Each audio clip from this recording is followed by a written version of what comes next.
अस्सलामु अलैकुम वरहमतुल्लाहि वबरकातुहू। हमारे मुआशरे में गुलकारों और फनकारों की तलब और मांग का हाल यह है कि सबसे महंगा तबका यही है।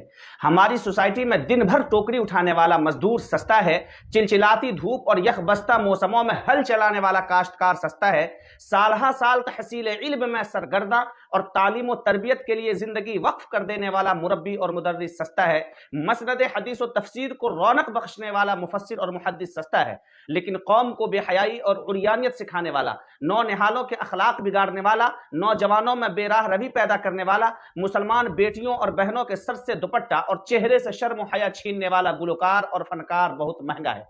उसके एक एक दिन बल्कि एक एक घंटा बल्कि एक एक मिनट की बोली लगती है। इसीलिए आज मेरी कौम का हर नौजवान गवैया और एक्टर बनने के लिए बेचैन है। बल्कि इंतहा तो यह है कि छोटे छोटे बच्चे टीवी और मोबाइल की तालीम की बरकत से गलियों और बाजारों में सरेआम गुलकारी और एक्टिंग करते फिरते हैं। मगर जान लीजिए कि इस पेशे से हासिल होने वाला एक एक पैसा हराम है, और जो घराने और अफराद इस पैसे से पल रहे हैं उनको समझ लेना चाहिए कि वो हराम और नजासत से पल रहे हैं। ऐसे लोगों को पेट पालने का कोई दूसरा हलाल जरिया तलाश करना चाहिए। बहुत से खौफ खुदा से आरी लोग बड़ी ढिठाई से कहते हैं कि जनाब, मौसीकी तो रूह की ग़िज़ा है। मैं पूछना चाहता हूं ऐसे लोगों से कि आखिर ये कैसी ग़िज़ा है जिसे नबी कायनात ने मलऊन करार दिया है, जिससे शहवानियत गालिब आती है और रूहानियत मगलूब होती है, जो मुसलमान बेटियों को बेहिजाब और बेहया बना देती है, जो इंसान को दीनी और दुनियावी जिम्मेदारियों से गाफिल कर देती है। ये तो मेरे दोस्त नशा है जिसे तू ग़िज़ा समझ बैठा है। और अगर बिलफर्ज हम मान लें कि मौसीकी ग़िज़ा है तो जान लो कि ये शैतान और शैतान के चेलों की ग़िज़ा है, ये हैवानों और मोजियों की ग़िज़ा है। इसीलिए ऊंट और सांप मौसीकी सुनकर तर्ब में आ जाते हैं। यह कैसर किसरा और यहूद हुनूद की ग़िज़ा है। मुसलमानों की रूह की ग़िज़ा कुरान की तिलावत है। मुसलमानों की रूह की ग़िज़ा खुदा और उसके रसूल की हम्द व सना है। मुसलमानों की रूह की ग़िज़ा नमाज और ज़िक्र व इस्तिग़फ़ार है। दरअसल बात यह है कि कौम का मिजाज बदल गया है। ये कौम जिसकी कभी हालत ये थी कि उसे कुरान सुनने से वजद आता था, अब उसे कव्वालियों में वजद आता है। कभी उसके दिल को तिलावत से सुकून मिलता था, अब म्यूजिक से उसे राहत मिलती है।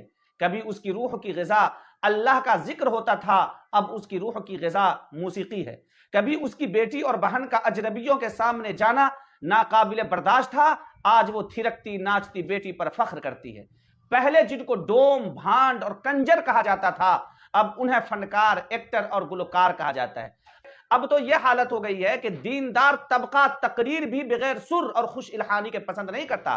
चुनांचे कामयाब और अवाम खतीब के लिए आधा गवैया होना भी जरूरी है। उसका नतीजा ये निकला है कि ऐसे जाहिल और कम इल्म बल्कि बेइल्म खतीबों ने मैदान खिताबत पर कब्जा जमा रखा है, जिनके पास सिवाय खुश इल्हानी के और गब्बाजी के कोई कमाल नहीं। तो कहना यह है कि गुनाहों की कसरत की वजह से लोगों का अपना मिजाज तो बदल ही गया है, अब वो चाहते हैं कि इस्लाम का मिजाज भी बदल डालें।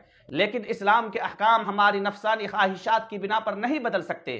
लिहाजा मैं आपसे दरख्वास्त करूंगा कि खुदारा इस्लाम को बदलने के बजाय अपने आप को बदलने की कोशिश करें और उन नुकसानात को महसूस करें जो मौसीकी और रक्स व सुरूद जैसे अजीम गुनाह में जरासीम की तरह छुपे हुए हैं।